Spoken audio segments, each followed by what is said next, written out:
For our sake he made Christ to be sin, who knew no sin, so that in and through him we might become the righteousness of God in Christ. That we might become the righteousness of God. Okay, so, from God, all things, he reconciled the world to favor with himself. He did it from his side. All that is left for us, he said, we beg of you to lay hold of the divine favor that is offered to you and be reconciled to God. So now, we must be born again. We must receive Christ in this life. You must come to a place where you receive Jesus Christ into your life. Even though he died for you, he made a way for you. He reconciled you to himself. He made the way for you easy. The only thing you need to do is accept the divine favor that is offered to you. It's like he's stretching forth his hand, and the only thing you need to do is to just receive it. Just put your hand in his hand. That's all that's left for humanity to do. After Jesus Christ died for all people for all time, all they need to do is just receive. Just receive the divine favor that is offered to you. All right, so the first step in your life is to get born again, to receive Christ. How do you do that? I believe when you hear the word of God, somewhere during that time where you heard preaching, or you've been out somewhere and you prayed, and suddenly God revealed himself to you, or you've been in a church and the message became, whoa, and suddenly you heard the voice of God through a preacher, and the word found entrance into your heart. The Bible says you are born again from an incorruptible seed, and that is the word of God. How does it work? I don't know, but it's like seed. It's almost like we get natural birth. You know, there's a seed planted, and then there's a birth a few months later taking place. So the word of God is like that. It's like that seed that enters in, and somewhere the believer or the person gets born again. I don't know how to explain it any different, but you become a new creature, a new creation, a different person with God's nature in you. There are people in this world, and there are two different groups. Please, God loves everyone. He died for everyone, and you'll not meet a person that God does not love. But there are people that have received Christ, and people that I believe soon will, as we keep on preaching to them. But they haven't received Christ. So there is darkness, there is light. There is people that are still living in the kingdom of darkness, and there are people that have transferred into the kingdom of light. You live in this world, and sometimes you don't know it, but at your workplace there are people of the light and there are people of darkness. They can be the nicest person outwardly, but inside, death, darkness is ruling. If they have not Christ, they have not life. They are not born again. They are still in the dark.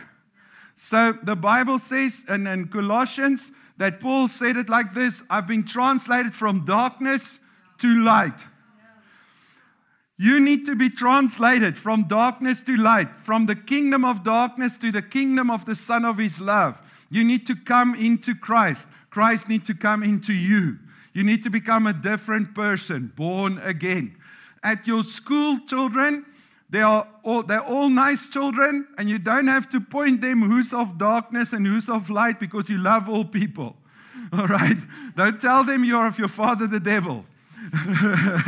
Love them into the kingdom. Jesus did to the Pharisees, right? But love them and preach the gospel to them. Get them saved. Share Christ with them. Love them, and yes, sometimes tell them, listen, you're on the wrong path, man. This is a path of destruction. Rather turn to Jesus. There's always place for that. But in school, the children will find Some are in the light and some are in the dark, and then there's those that you don't know. If you don't know, they're probably in the dark.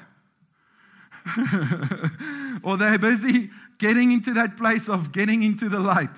All right? So, but anyway, so you find different groups, and it's definitely like that. It's not that we're rude or mean, thinking we're better than other people or other religions of people. Religion is dead. There's only one Savior, and He's Jesus. He's the way to the Father. There's no other way. And that doesn't make us unloving. In fact, we'll lay our lives down to get you to receive this Christ. So we love you enough to, even if we have to die for the cause of getting you into the kingdom. That's love. And that's how many people died before. They didn't say, yeah, all religions are actually good. You know, everyone has a little bit of revelation of the Father. No. There's just one way to the Father. It's through Christ. And there's just one truth. Jesus says, I'm the way, the truth, and the life. No one comes to the Father except through me. And we need to preach this gospel. And we preach it as the truth, not a truth. The truth. The only truth. There's no other way to be saved. You get it? I mean, that's Christianity 101. There's just one way to the Father. Sorry. And there's well-meaning, loving people that need to get born again in this life to receive salvation, to be saved. What do we do about it? Get to them and preach. Share. Share your faith. Preach Christ. Come on, people, I think we've lost the art just of preaching. Not worrying what they would think. You invite a friend and they think it's just a relaxed conversation, and before they know it, you're like Paul the Apostle.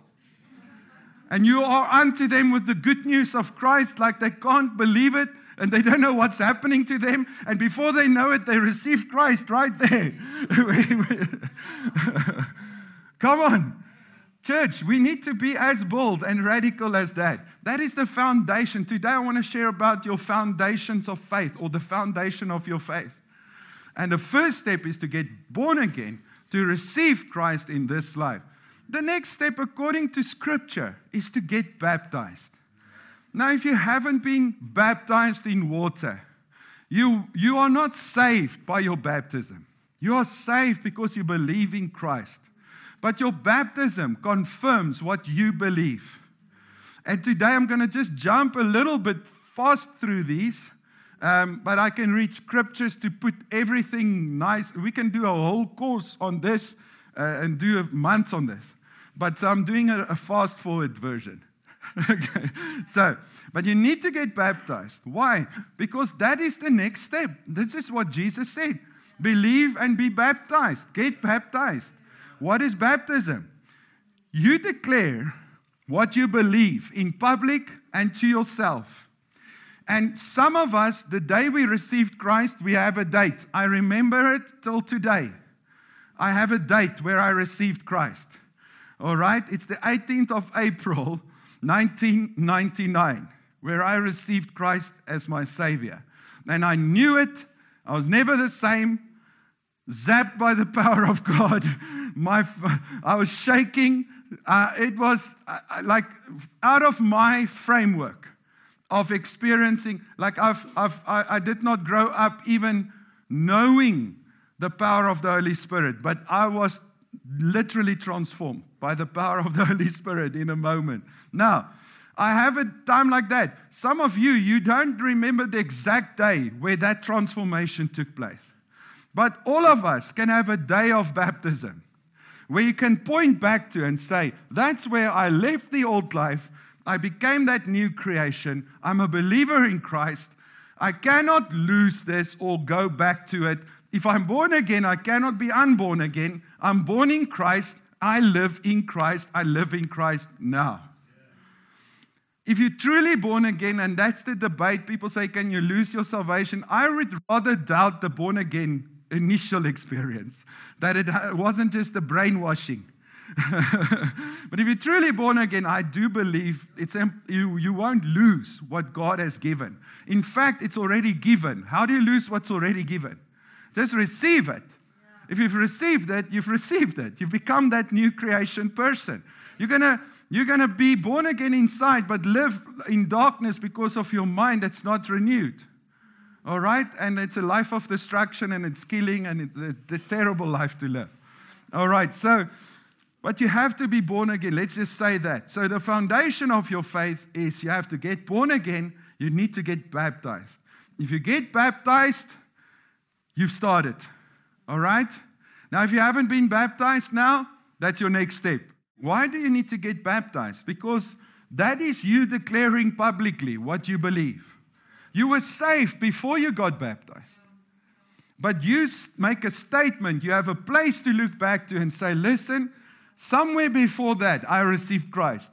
But that day, I went under the water. I declared that the old man is dead, that I'm a new creation in Christ, that my sins are washed away, and that I stand up clean and free. It's like Jesus that went to the grave with your sins, and he got up free and clean without your sin. And that's where you are. You are raised and justified with Christ in his resurrection. Amen? Phew. All right. So after we get baptized, the Bible speaks in the book of Acts where the Holy Spirit was poured out, that there was a change that happened to the people of that time. That was when the Holy Spirit came. But after that, the same people in Acts 4 came together when they were captured, or they caught them. They warned them, say, do not preach in this name again. And then the disciples came together and they prayed. They said, Father, grant unto your servants boldness to declare your word fearlessly. And they prayed, and stretch forth your hand, Lord, to do signs, wonders, and miracles through your holy child Jesus. And they prayed that way.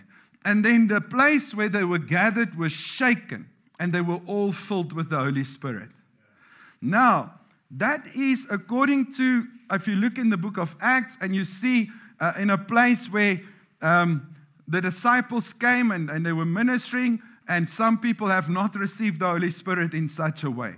We call it baptism of the Holy Spirit, infilling of the Holy Spirit, whatever you call it. There is something that happened to believers after they got born again, after they got baptized. There was a moment in their lives where they received the baptism of the Holy Spirit. Now, how does that work? Let's not be technical about it, but let's get baptized. Jesus said, if you ask of me a bread, whom of you, when you ask a bread, when your children ask for bread, will give them a stone? So he will give the Holy Spirit. Now, if I can explain it, I'm open here for growth, or maybe you know better. Then we can talk about it. The way I understand it is that the Holy Spirit in his fullness is inside of you, because your spirit became one with God. So you do have the Holy Spirit, but you don't have the Holy Spirit flowing through you, and there's no baptism that took place, meaning baptism of the Holy Spirit. So there's a moment where believers come and ask for God's Spirit to fill them and flood them, and they get filled and flooded. They can lay hands on other believers, and it can be received in such a way. Now, we've seen it as we've laid hands on people, and they receive it. We've seen people experiencing that and a total transformation, and we do that often. But make that something that you can do once, and then you know you have it. But also, be open for daily coming together and being flooded and filled again. And again, and again. That doesn't mean you don't have it. I would say the river, it's like a floodgate of a dam. The floodgates are open. That's the baptism of the Holy Spirit. Before that, closed. So we pray for you, we lay hands on you, you ask the Holy Spirit, you ask him to fill you and flood your life, you believe in faith, you have it. It's not a major thing, you do it in faith because it's already given. You believe you have it, and then you have it. How did you receive Christ? By faith, right? How do you receive baptism of the Holy Spirit? By faith. That's the foundations of your faith. Get born again, get baptized, get filled with the Holy Spirit. Now, what is there now from there? Jesus said to his disciples, follow me. I'll make you a fisher of men. All right? So when he came to Peter and the disciples, he said, come guys, follow me. All they had to do is follow Jesus. What happened after that is time spent with the physical person of Jesus Christ, which we sometimes feel jealous of, but don't worry. I'll tell you, we have more. We don't know it and we don't tap into it, but we have more than what they had. They can only, if John was speaking to Jesus, Peter had to stand aside, and then he tried to hear what Jesus is saying, but he didn't get the whole message because he was focusing on John. But now, he's everywhere with his full attention with all of us. And Jesus is just as much alive as he was when he walked the earth. Come on. Come on. I'm done thinking, I wish I was the disciples. No, I have him all for me, for myself. He's mine. And I can have all his attention all the time. Hallelujah. Okay. Wow, Jesus. All right. So Jesus said, follow me. I'll make you a fisher of men. So what happened is a natural fellowship with Jesus. Where Jesus went, Peter went, and John went. They saw what he did. They heard him speak. And that made them fishers of men. So our life now is that fellowship with Jesus and a relationship with Jesus. And if that is not the main thing, we miss it completely. Like even I shared about God wants to bless us. God wants to do miracles. Ask and you will receive. I believe those things radical. But if we don't make knowing Christ the main aim, we're missing the whole point. So we are called to follow him. He is the good shepherd, so to speak. I know he's in us, but in relationship, we follow him, we know him, we grow in relationship with him. In that sense, we follow him as the good shepherd. So you should live now, church, to follow him. But I am not here to condemn you, but I'm here to help you to grow in this. But how much of the time do we actually follow us and our own thoughts? And yes, God sometimes puts thoughts in you. So I don't want to spiritualize it too much because sometimes the thoughts and the ideas that you get, that's of God. But have you ever considered to sit down and say, Lord, where I'm now in my life, the job I'm doing, the work I'm doing, Lord, I've just been carrying on. Is this the purpose of my life? Is this it? I know there's more.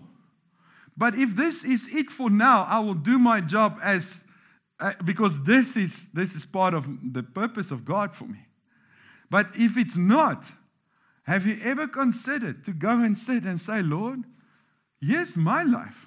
What is my life actually looking like in the kingdom? And it can be very much connected to what you are doing now, or it can be totally different than what you are doing now. All options are on the table. But if you are willing to say that, the biggest decision you've made is receiving Christ. These small decisions, let's get to know him. I know it's big, but it's small. Compared to receiving Christ, you've already, take the pressure off. The main decision, you've made it. Became a child of God. Now, let's make decisions that's also important, but a little less, and let's trust God. Let's hear from God. People, I want to ask you, and please, we're not going to leave this place depressed. We'll find hope here. But don't raise your hand now. But how many of you sit here and know that you are busy fulfilling God's purpose for your life? Don't look just look straight ahead. Because you're going to don't feel bad. But I want to tell you why, because we are not followers of Christ. We are followers of ourselves. And it's a shocking thing to hear as a Christian. but we basically just live and add God to our lives versus God leading us. And God is not mean. I tell you, He'll give you stuff that you love doing. I remember my pigeons. I loved those pigeons when I was a child. Man, I wanted to raise pigeons. And then one day I felt like I'm going to preach the gospel. God leads me. And I felt like I had to leave the pigeons. I said, well, Lord, for you, these pigeons can fly away. They are done. I'll leave the pigeons. Then God started speaking to me, get some pigeons again. God said, get pigeons. But my life is yielded to Jesus. And God used that to be a great blessing. And it's just the beginning of how He's going to use it. So now, do you see that God is not just going to take stuff from your life that you love doing and say, no, but He can guide you. He can lead you. How does the leading of the Spirit work? The only way you can know is you make first priority knowing Jesus. So how do you get to know Jesus? You spend time with Him. You take the Bible and say, Lord, I want to hear from you. You come to church with the emphasis of, I want to be in church today, but I want to know Jesus more after I'm done. I want to walk closer to God and know Him more. I listen to the Word because if I listen to His words, He is the Word that became flesh. So if the Word constantly is in my heart, I'm going to get guidance from Him. Not trying to hear for specific situations, but just hearing Him speak. It's like a handbag of a lady. There's lots of stuff. So things can get lost there for some of you, right? You had that thing, you're looking for your keys. So you take a flashlight. Now you're looking for the keys. Oh, there's that pen that I've been looking for so long. I mean, my favorite pen is in the handbag. Whoa! And you start seeing, because of light, you were looking for keys. You found the keys, but you found the pen and you found a few lost stuff that you were looking for. When you sit under the Word, the light goes on. I'm talking about life-giving Word preached through the Holy Spirit of people that are inspired by the Holy Spirit, whoever they are. If they speak God's Word, the light will go on in your life and you'll start getting a revelation of what is yours in Christ. Sit under the Word like you're doing this morning. Not for my sake to fill a seat, but to use the technology, put that thing on and listen to the words of Jesus preached. If the message is Christ-centered, if the message is about Jesus and what God through Christ accomplished for us, that will produce faith. That is what I'm talking about, the gospel. Not 7 steps, the 9 keys and the 8 doors with 7 keys and then the 1 key is lost. No, I'm joking. Not those. But hearing what Christ did. Hear it. You don't have to hear. Say, I need a breakthrough in finances. Come to the healing school. Before you know it, your finances is sorted out. Because faith comes by hearing in all areas. You don't have to hear on finances to get faith for finances. You start getting a revelation of God's nature, and the next thing, miracles happen. Financially. Thank you, Lord. Sure, Jesus. I'm excited about this morning's message. So we need to sit under the Word, fellowship with Jesus, make it priority. Let Him lead you and guide you in the direction of your life, especially in life's decisions. Acknowledge Him. But please don't sit for months too scared to make a decision. What if I miss God? That tells me you don't know His heart. If you are so stressed that you're going to miss God and you're fearful, you don't know the loving Father. Spend time with the loving Father, the decisions will become easier. He's not going to let you go down a cliff without helping you and guiding you. But make a decision acknowledging Jesus. Acknowledge Him. Pray. Say, Lord, I put these decisions, these pigeons I put before you. This ministry I put before you. The people, sorry that I put you in the same breath as pigeons. But the people I put before you, Lord. Here it is, Lord. I don't want to just carry on and do what I'm doing. I want your guidance. I'll take the steps you said I should because I'm busy doing what you said to me yesterday. So I know the next step is coming. But Lord, if I've never taken a step, maybe you're in a place that you haven't even started following Christ. Start today. Let's follow the Good Shepherd. Let Him guide your steps. Say, Lord, everything I'm doing now, some things I just did, to be honest. I didn't even acknowledge you. Ek maar sommer self besluit.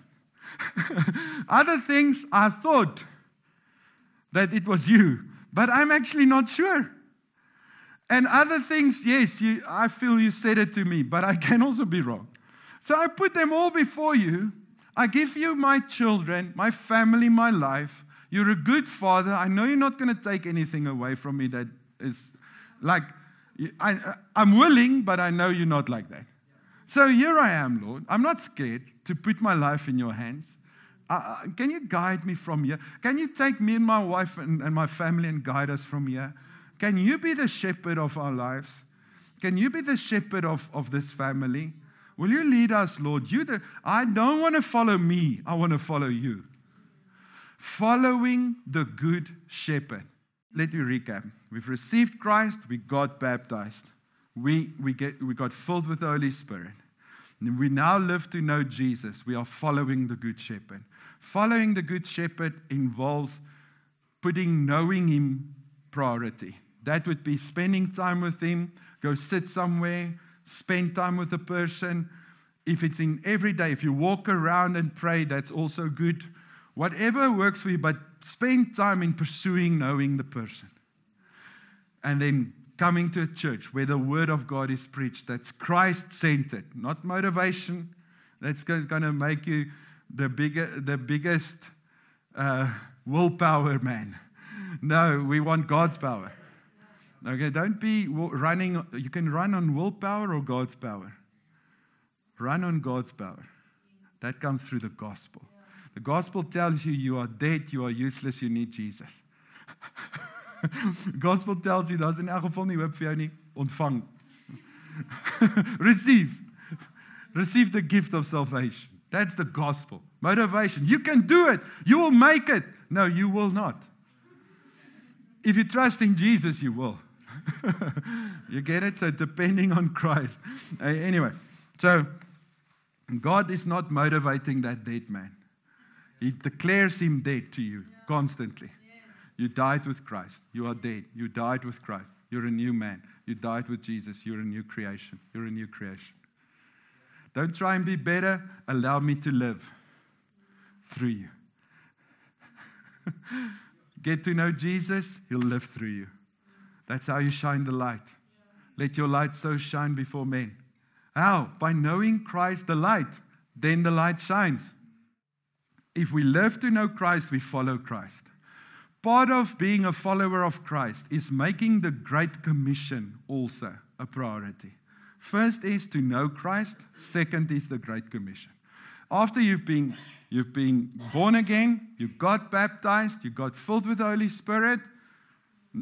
In whatever, the first thing is born again, but the others doesn't matter. Baptism of the Spirit, baptized in water.